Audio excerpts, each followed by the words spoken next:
Narito tayo ngayon upang matunghayan ang nakakakilig at talaga namang napaka-sweet na latest update sa Ruel and Rachel Love Team. Oh, my angel, angel, baby, angel. Mr. Cupido, ako na may tulungan mo. Ikaw nga ba si Mr. Right? Ikaw nga ba love of my life? Bakit di na lang tutuhanin ang lahat? Sa pagpapatuloy naman ng ating istorya ay magkasama nga si Kuya Ruel and Miss Rachel. Pinuntahan nga ni Kuya Ruel si Miss Rachel at nakita niya ito na parang nalulungkot nga. Ito ay sapagkat may pinanood na naman daw si Miss Rachel na reaction video sa kanila ng isang vlogger at talaga namang hindi inasahan ni Miss Rachel na binash siya nito. Hindi lamang nilait ang kanyang pagkatao at sinabihan din siya ng masasamang bagay at kinumpare pa sa ibang love team. Sabi naman ni Kuya Ruel ay wag na lang daw ito intindihin. Sapagkat gano'n naman daw talaga ang ibang mga vlogger sapagkat nais nila ng mataas na views. Kaya kahit alam nilang mga hindi totoo ay gumagawa sila ng issue nang sa ganun ay tumaas ang kanilang mga views at kahit may masira silang tao ay wala nga daw silang pakialam basta't ang mahalaga sa kanila ay makapagpasikat daw sila at makakuha ng mga views. Sini-cheer up naman ni Kuya Ruel si Miss Rachel nang sa ganun ay mas gumana ang pakiramdam nito. Hina signal. Okay man po. Mainit nga lang po. Sino ba yung reactor na yan? Pinanood po niya. Sino yun? Ga?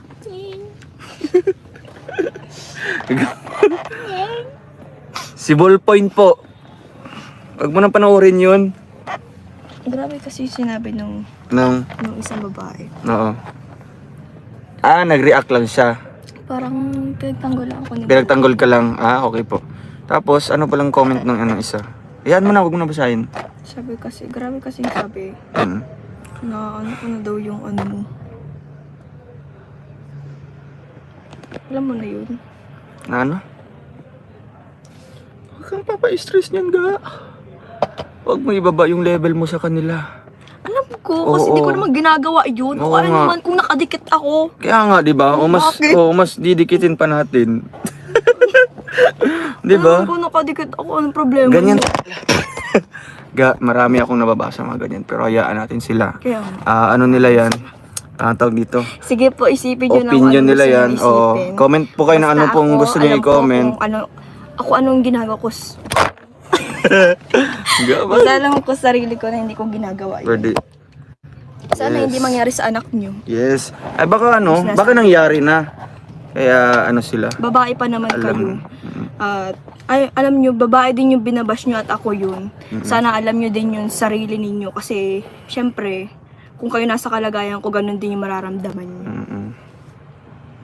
Babae yung nagko-comment. Babae ka, babae rin ako. Hindi mo ako, wala kang respeto. Sige, dikit ka pa para mas lalo siyang mainis. Joke lang Kung po. sino ka man, si Lord na bahala sa'yo. Huwag niyo pakialaman ang Rochelle. Grabe po, no? Maano pa Dami po akong nababasa ding mga pambabash po mga kalingap sa aming dalawa. Pero di ko na lang po pinapansin. Kasi ano pong mapapala ko po kung papansinin ko po sila isa-isa. Mas binibigyan ko po sila ng attention, no? Happy sila. Kung bibigyan ko sila ng attention ko. Kasi yung attention ko napaka mahal po nito. Oo nga. Para lang ito sa mga taong sumusuporta sa amin. Sa akin din. Lalong-lalo na kay Langga. Sa akin din. 'Di ba? So, ang attention ko lang nasa na kay Lord, sa pamilya ko, sa pag-aaral ko, sa mga supporters. sa mga supporters. Siyempre si Langga. Wala din mga kalingap. So ayan, kung magbabash man kayo, so sorry na kayo, hindi po kayo namin papansinin. Hindi namin ugali na ano. Oo. Pero okay lang, more bashing, more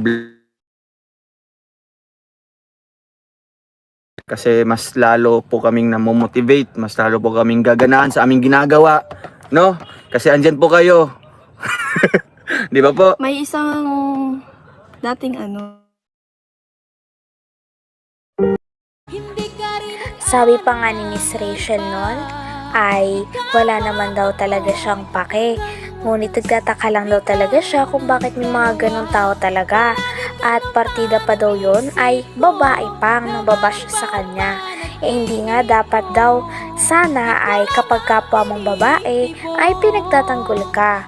Ngunit na-disappoint daw talaga siya sa isang vlogger na yon sapagkat babae pa man ito at kung ano-anong pinagsasabi niya kay Miss Rachel. Imbis na suportahan nilang isa't isa ay nilalaglag niya pa at binabash si Miss Rachel. Sabi naman ni Miss Rachel ay talagang hindi niya inaasahan ito sapagkat babae pa man daw yun. Sabi naman ni Kuya Ruel ay okay lang yun. Basta sana malaman din ng mga bashers na wala talaga silang pakialam ni Miss Rachel. Sapagkat alam naman daw nila ang limitasyon nila, kahit anong dikit pa daw ang gawin nila ay hindi naman magkakatotoong sinasabi ng iba sapagkat alam nila ang limitasyon nila at ayaw nilang masira ang tiwala ng papa ni Miss Rachel sa kanila. Sabi din ni Miss Rachel ay love lang daw ginagawa nila. Talagang priority niya daw ay ang kanyang pamilya, pag-aaral, mga fans, at syempre, si Kuya Ruel. Yun lang daw. Pero grabe yung pambabash sa akin. Ate mo. Hello. Grabe. Shoutout na lang sa'yo kung sino ka man. Grabe ka. Nandito sa Bat First. Hindi ko na-expect na ganun ka. Kaya pa naman yung pagmamahal ko sa Nauna? Wait lang, nagkakape pa kami at naka-live ako. Sige. Sige. Opo.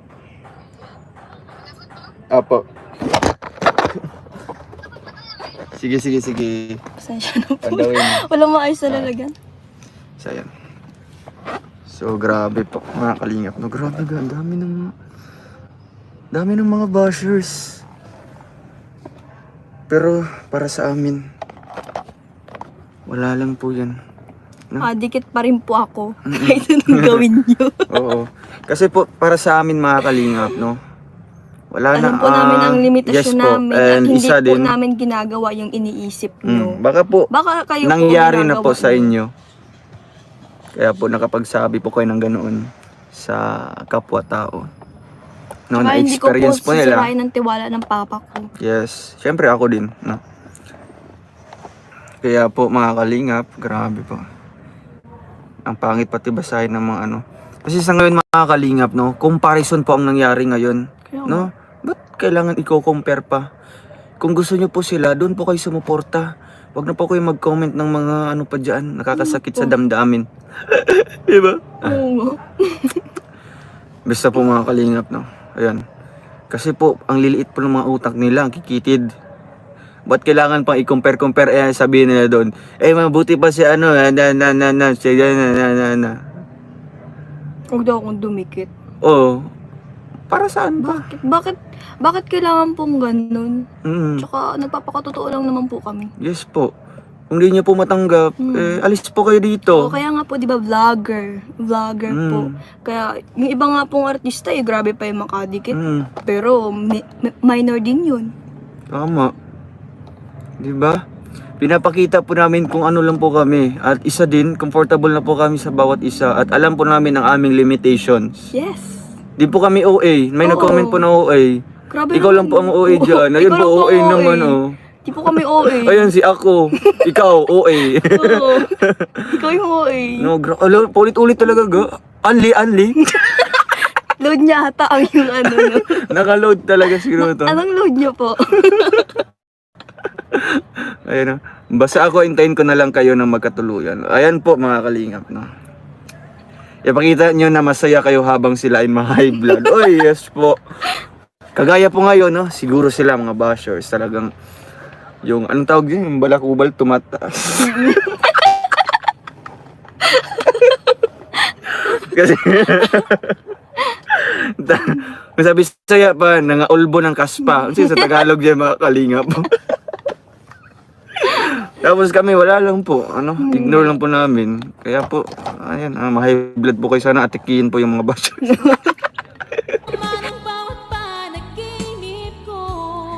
Hanggang dito na lamang muna ang ating nakakakilig at talaga namang napaka-sweet na update sa Roel and Rachel Love Team.